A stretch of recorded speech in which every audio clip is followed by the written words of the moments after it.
Hello बच्चों, स्वागत है आप सभी का मेरे YouTube चैनल में। बच्चों सोशल साइंस का जो पेपर प्रश्न पत्र कंप्लीट हुआ है, उस प्रश्न पत्र का मैं यहाँ पे आपके सामने सॉल्यूशन लेकर के प्रस्तुत हुआ हूँ। बच्चों अपने अपने उत्तर मिला लीजिए और अभी 1.5 से 2 घंटे बाद आपको हिंदी का इंपॉर्टेंट क्वेश्चन भी मिल जाएंगे, तो आप उनको भी तैयार कर लीजिएगा। बच्चों आपका प्यार दुलार मिल रहा है, इसको लगातार बनाए रखिएगा। वीडियो पसंद आए तो लाइक कीजिए और चैनल को जो नए हैं तो सब्सक्राइब भी कर लीजिएगा। बहुत सारे प्रश्न फंसे हैं, इसमें से आप देखेंगे आंसर को। तो सबसे पहले यहाँ पे देखेंगे जो प्रश्न पत्र था, इस प्रश्न पत्र का यहाँ पे आपको स्वरूप दिखाई दे रहा है। सभी प्रश्न अनिवार्य करने थे। 80 अंक का प्रश्न पत्र आया था। 1 से 4 तक वस्तुनिष्ठ थे, 3 से 9 तक अति लघु उत्तरीय प्रश्न थे, 10 से 13 तक लघु उत्तरीय प्रश्न थे। बेटा सोशल साइंस के बारे में हम आपको बता दें, सोशल साइंस और हिंदी दो एक ऐसे सब्जेक्ट हैं जिनमें जितना अच्छा लिखोगे उतने अच्छे नंबर मिलते, तो आप इस चीज़ का बहुत ध्यान रखेंगे। राइटिंग भी साफ सुथरी होनी चाहिए। प्रश्नोत्तर शुरू करेंगे। पहला प्रश्न है, सही विकल्प आए थे, कर्क रेखा निम्नलिखित में से किस राज्य से गुजरती है? तो ये है मध्य प्रदेश से।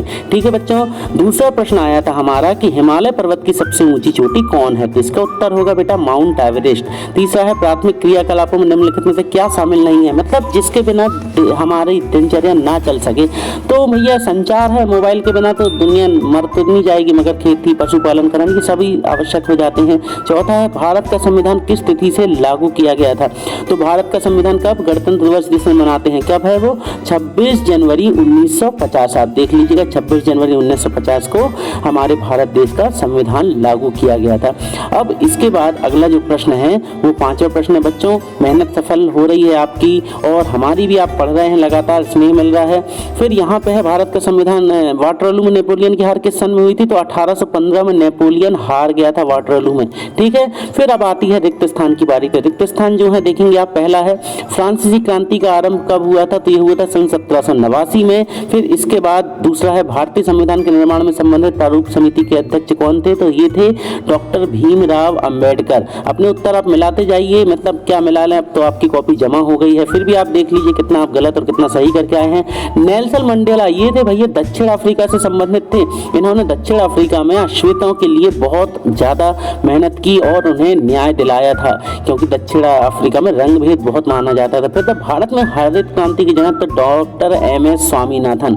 ठीक है, ये याद कर लीजिएगा। नेहरू जी भी इसके साथ में थे, मगर इसको MS स्वामीनाथन को इनका जनक माना जाता है। फिर नर्मदा नदी का उद्गम स्थल कहाँ से है? तो भैया नर्मदा नदी कहाँ से निकलती है?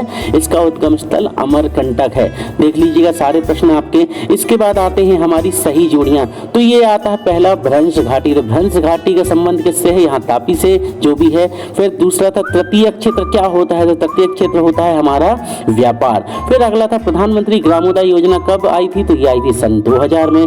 फिर है प्रथम पंचवर्षीय योजना का प्रारंभ कब हुआ था? तो ये 1952 से 57 के बीच में। 5 साल वाला हिसाब किताब है ये, तो 5 साल चलिए। फिर था पहला विश्व युद्ध कब हुआ था? तो 1914 में पहला विश्व युद्ध प्रारंभ हो गया था। अब निम्नलिखित प्रश्न के उत्तर एक शब्द में देने हैं। पहला है, भारत का एकमात्र सक्रिय ज्वालामुखी। तो ये है इसका उत्तर, आप देख सकते हैं। हम देखेंगे इसका उत्तर। देखिए सक्रिय ज्वालामुखी क्या, जो अभी भी एक्टिव मोड पे है। तो ये कहाँ पे है देखेंगे, इसका स्क्रीनशॉट देखिए आप। की दूसरा वाला है, भारत का एकमात्र सक्रिय ज्वालामुखी अंडमान एवं निकोबार द्वीप समूह के बैरन पर स्थित है। कहाँ पे है? अंडमान निकोबार द्वीप समूह के बैरन पर स्थित है। अगला प्रश्न है, ग्रामीण क्षेत्रों में मुख्यतः कौन सी बेरोजगारी पाई जाती है? मतलब गाँव के लोग किस प्रकार की बेरोजगारी से हमेशा परेशान रहते? तो बच्चों वो लोग रहते हैं मौसम के कारण। यदि मौसम ही खराब होगा तो उनकी फसल को पानी नहीं मिल पाएगी। तो इसका उत्तर देखेंगे आप, पूरा लिख के दे रहा हूं मैं, मौसमी बेरोजगारी। इस प्रकार की बेरोजगारी कृषि क्षेत्र में पाई जाती है। कृषि में लगे लोगों को कृषि की जुताई, बुवाई, कटाई आदि कार्यों में समय रोजगार मिलता है, लेकिन जैसे ही कृषि कार्य खत्म हो जाता है, कृषि में लगे लोग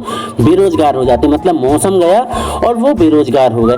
देखिए बच्चों इस प्रश्नों को आप अच्छे से समझ लीजिए, क्योंकि आपके फाइनल में भी काम पड़ जाएंगे। अगला है, रंग भेद के खिलाफ संघर्ष किस देश में हुआ था? कहाँ पे? अब भी आपको एक प्रश्न और मिला था इसके संदर्भ में। तो रंग भेद सबसे ज्यादा मचा था दक्षिण अफ्रीका में। दक्षिण अफ्रीका में नेल्सन मंडेला जी जो रहे, उन्होंने रंग भेद के खिलाफ मतलब बहुत अच्छी लड़ाई लड़ी थी, क्योंकि दक्षिण अफ्रीका में गोरे और काले दोनों प्रकार के लोग पाए जाते थे। इसका आंसर है क्या बेटा? दक्षिण अफ्रीका। चौथा उत्तर है आपका, चौथा प्रश्न जो है वो आपको हम पढ़ के बता दे रहे हैं। Napoleon Bonaparte. नेपोलियन बोनापार्ट के बारे में आपने सुना होगा, बहुत ही उन्होंने अपने जीवन में बहुत ही संघर्ष किया। तो इसका प्रश्न है, नेपोलियन बोनापार्ट ने 1904 में खुद को कहाँ का सम्राट घोषित किया था? तो नेपोलियन बोनापार्ट ने फ्रांस का सम्राट अपने आप को डिक्लेयर कर लिया था। ये चौथे प्रश्न का उत्तर हो गया। 5वां प्रश्न प्रश्न है, राष्ट्रीय मतदाता दिवस किस तिथि को मनाया जाता है? तो अभी देखिए आप लोगों का अभी कुछ दिन पहले ही वो दिवस बीता है। 26 जनवरी 1950 को गणतंत्र दिवस मनाते हैं और उसके ठीक एक दिन पहले 25 जनवरी को हमारा राष्ट्रीय मतदाता दिवस मनाया जाता है। इसके लिए स्कूलों में भी विशेष कार्यक्रम किए गए थे इस बार भी, और हर साल कराए जाते थे। इसका उत्तर है क्या बेटा? 25 जनवरी। ठीक है, तो यहाँ पे हमारे ये तीसरे और चौथे प्रश्न फिनिश हो गए बच्चों। यदि आपको हमारे द्वारा दी गई जानकारी अच्छी लगी तो प्लीज़ वीडियो को लाइक कीजिए, और अगर आप फिर से बोलूँगा कि आप इंपॉर्टेंट क्वेश्चन पाना चाहते हिंदी के, तो और आपने सब्सक्राइब नहीं किया, कई लोग क्या है सब्सक्राइब करते नहीं है, बाद में बोलते सर हमें वीडियो नहीं मिल रहा, तो आप ये सब्सक्राइब कर लो, अपने आप वीडियो मिल जाएंगे, प्रश्न उत्तर देखेंगे। पांचवा प्रश्न है जो हमारा, दास प्रथा क्या है? इसका उत्तर आप देखेंगे, दास प्रथा क्या है? तो दास प्रथा क्या होती है इसको हम समझा रहे हैं आपको। तो दास प्रथा बेटा वो चीज होती थी जिसमें क्या किया जाता था, लोगों को गुलाम बना लिया जाता था और उनसे जबरदस्ती कार्य कराए जाते थे। खैर बच्चों, फाइनल एग्जाम के पहले पूरे उत्तर दे दूंगा, आप वीडियो को आगे बढ़ाते जाएंगे। बास्तील के पतन का क्या आशा है? छठवां प्रश्न, रूसी क्रांति का समय स्पष्ट कीजिए, कब हुई थी प्रथम विश्व युद्ध, द्वितीय विश्व युद्ध के काल का निर्धारण कीजिए। गृह युद्ध क्या है? क्रांतिकाली महिला ओलंपिक गूंज का संक्षिप्त परिचय दीजिए। लोकतंत्र की परिभाषा, तो लोकतंत्र क्या है? जनता के द्वारा चुना गया शासन लोकतंत्र। गणतंत्र क्या है? वही है संविधान। फिर अगला प्रश्न आ रहा है, नौवां, प्रत्यक्ष मतदान प्रणाली क्या है? तो प्रत्यक्ष क्या होता है? जो खुलेआम हो। ठीक है, मतलब इसमें जनता क्या करती है, अपने शासकों को चयन करती है, जिनको उन्हें निर्वाचन क्षेत्र में उनका चयन किया जाता है। फिर भारत में मताधिकार के लिए निर्धारित आयु क्या है? तो कितने वर्ष है? 18 वर्ष है। ठीक है, 18 वर्ष के बाद कोई भी वोट डाल सकता है।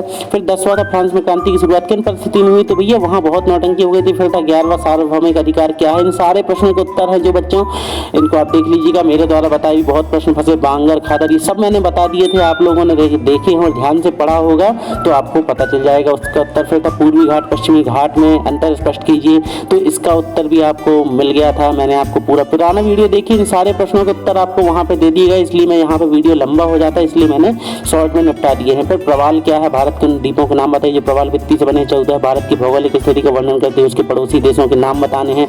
15 है, भारत के उत्तरी मैदान का वर्णन।